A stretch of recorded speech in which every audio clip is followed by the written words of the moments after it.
नमस्कार दोस्तों, जैसा कि आप देख ही पा रहे हैं, ये न्यूज़ आइटम है आपके सामने जिसमें कि ये कहा गया है कि लगभग 40 साल के बाद जो है ये एक रिकवरी के आदेश हुए हैं।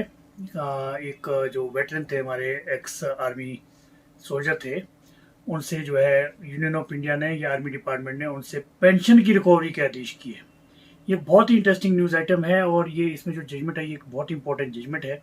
इसके बेसिस पे और भी बहुत सारे पेंशन्स के मैटर में अगर कभी कोई ऐसा इशू आता है तो उसको जो है कवर किया जा सकता है। क्या है ये जजमेंट, मैं आपको ले चलता हूँ जजमेंट की तरफ, लेकिन उससे पहले मैं आपसे ये रिक्वेस्ट करूंगा कि काइंडली आप ज़्यादा से ज़्यादा शेयर करें, सब्सक्राइब करें और जो है मेरे चैनल को आगे अपने फ्रेंड्स से भी सब्सक्राइब करवाएं और अपने कमेंट्स और फीडबैक देते रहें और जो है लाइक का बटन भी दबाएं ताकि इससे जो है यूट्यूब इसको आगे रिकमेंड करता है बहुत सारे लोगों के जिनके ये काम आ सकती है जजमेंट।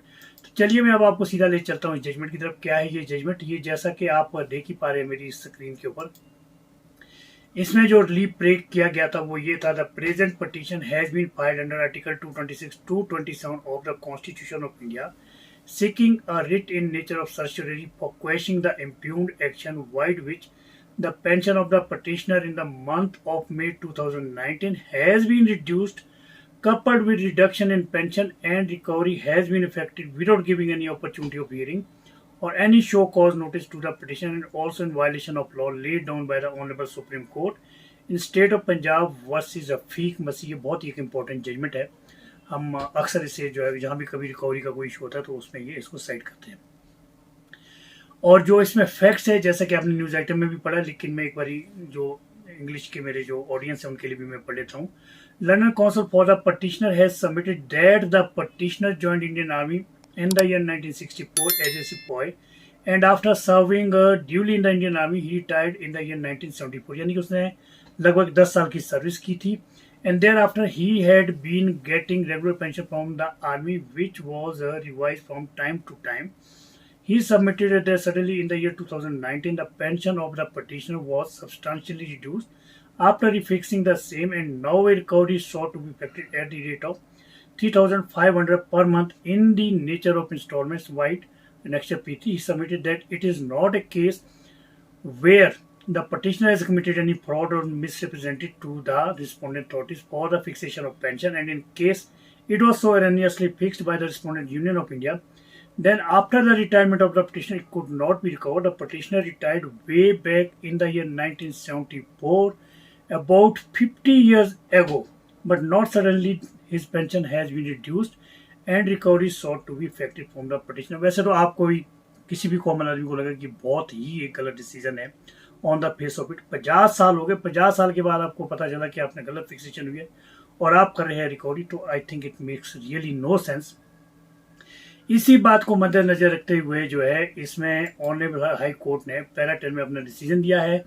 इसमें कहा है, since the petitioner is an old age person of 80 years and he retired in the year 1974, which was about 50 years ago, and he has been constrained to file the present petition, and apart from the fact that the action of the respondent Union of India is in clear violation of the law laid down by the Honorable Supreme Court in State of Punjab versus Afiq Masih, the petitioner shall also be entitled for costs which are assessed at rupees 25,000, which shall also be paid to the petitioner within a period of 3 months from today। ये बहुत ही अच्छा decision है और ये जो cost मिल गई इतनी भी सेंस मतलब नहीं है अथॉरिटीज में। 50 ईयर्स के बाद 80 year old पर्सन से रिकवरी कर रहे हो। राइट ऑफ का वेव ऑफ का भी तो प्रोविजन होता है। मान लीजिए देयर इज ए मिस्टेक तो राइट ऑफ वेव ऑफ का भी तो कोई प्रोविजन होता है। बहुत सही हुआ इसमें जो इसमें इतनी कॉस्ट लगाई है एक ओल्ड एज पर्सन को जो है इतने सालों के बाद एक कोर्ट का चक्कर लगाना पड़ा। This is really very shocking and very strange जो डिसीजन था अथॉरिटीज का। तो ये कौन सी है ये जजमेंट, मैं आपको ले चलता हूँ। आप इससे पहले मैं आपसे फिर एक बार रिक्वेस्ट करूंगा कि काइंडली आप इसे ज़्यादा से ज़्यादा शेयर करें, सब्सक्राइब करें और करवाएं अपने फ्रेंड सर्कल में भी और फैमिली सर्कल में भी। बहुत सारी जजमेंट्स जो मैं कोशिश कर रहा हूँ कि लगभग हर टॉपिक को टच करें जो कभी ना कभी किसी ना किसी के काम आएगी।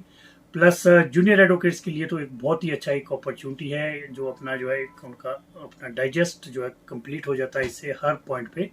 तो चलिए अब मैं ले चलता हूँ आपको सीधा जजमेंट की तरफ। क्या है ये जो डिसीजन है in the high court of Punjab and Haryana at Chandigarh है, CWP नंबर 20457 ऑफ 2019 है और ये भी रिसेंट का डिसीजन है 5 मई 2023 है और केस का टाइटल है Kashmir Singh versus union of India.